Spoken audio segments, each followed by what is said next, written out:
People who were abandoned by their parents. How did you cope? I was 7 when my mom just didn't come home one day. I remember sitting at the kitchen table with my homework spread out waiting for her to help me with my spelling words like she always did. My dad kept calling her phone, but it just went to voicemail. At first we thought maybe something happened, like an accident. But then we found the note. She wrote that she couldn't do this anymore and that she needed to find herself, whatever TF that means when you have a child. My dad tried his best, he really did. But he was always working these long shifts, and I could tell he was struggling. He started drinking more, leaving me with our neighbor Molly, who was nice but had like 4 kids of her own, so I was just kind of there. Then when I was 12, he just left too. Dropped me off at Molly's one morning before work and never came back. Left a voicemail for Molly saying he was sorry, but he couldn't handle it anymore, and that he'd arranged for his sister Annabelle to come get me. So yeah, both parents gone before I even hit middle school. Cool. Aunt Annabelle was complicated. She took me in, but made it very clear it was out of obligation, not love. She had this way of looking at me like I was a puzzle she couldn't solve. Like, what is wrong with this kid that both her parents would leave? And TBH, I wondered the same thing. I started thinking I must be fundamentally broken somehow. Like there must be something about me that was so awful that not 1 but 2 parents decided, nah, I'm good, and just bounced. I coped by becoming invisible.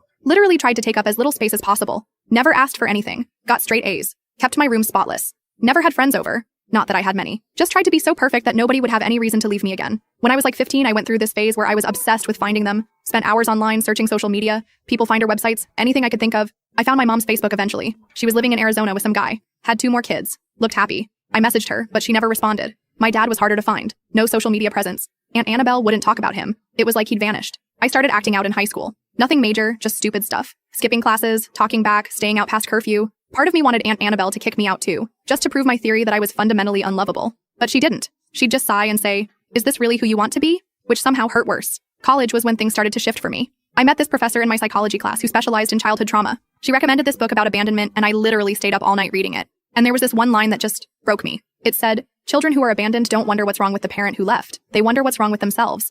And I just sat there crying because that was exactly what I'd been doing my whole life, blaming myself, thinking I was broken, when really, they were the broken ones. They were the adults who couldn't handle their responsibilities. They were the ones who failed, not me. Last year, I finally found my dad. He was living in this small town about 2 hours away, working at a gas station. I drove there not really knowing what I was going to do or say. Just sat in my car watching him for like an hour. He looked old, tired, nothing like the dad I remembered. I didn't approach him, just drove home.